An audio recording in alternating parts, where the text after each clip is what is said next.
News update. Canada کی تاریخ میں پہلی بار مشیر برائے اینٹی اسلاموفوبیا کی تقرری۔ امیر الغوابی ایک صحافی، انسانی حقوق کی وکیل اور کینیڈا ریسس ریلیشن فاؤنڈیشن کی رکن ہیں۔ وہ حکومتی اقدامات کو مشاورتی معاونت فراہم کریں گی۔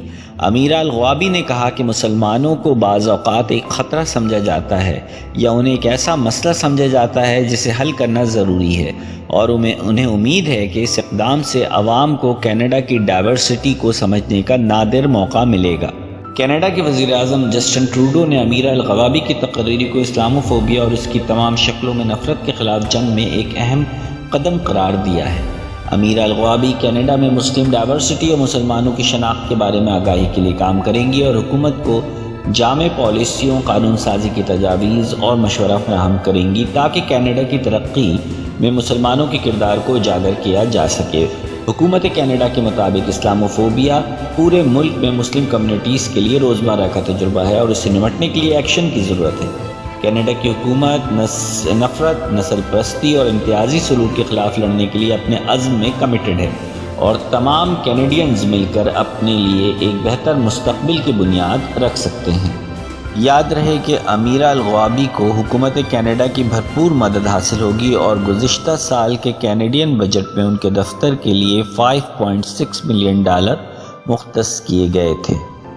یاد رہے کہ سن 2021 میں کینیڈا میں ایک دلخراش واقعہ رونما ہوا تھا جسے پولیس نے ٹارگیٹڈ نفرت انگیز جرم کے نام سے موسوم کیا تھا، جس میں ایک شخص نے اونٹیریو میں ایک مسلمان خاندان کے 5 افراد کو ان کے مسلم عقیدے کی وجہ سے ٹرک کی ٹکر مار کر قتل کرنے کی کوشش کی تھی، یعنی ٹرک سے کچل کر اس میں 4 افراد ہلاک اور ایک 9 سالہ بچہ شدید زخمی ہوا تھا۔ کینیڈین حکام کے مطابق یہ ایک اجتماعی قتل کا عمل تھا جس کی اہم وجہ مسلمانوں سے شدید نفرت تھی۔ اسی طرح کا ایک واقعہ سن 2017 میں رونما ہوا جس میں ایک بندوق بردار شخص نے کیوبیک سٹی کی ایک مسجد میں نمازیوں پر فائرنگ کر دی تھی، جس میں 6 افراد ہلاک اور 19 افراد زخمی ہوئے تھے۔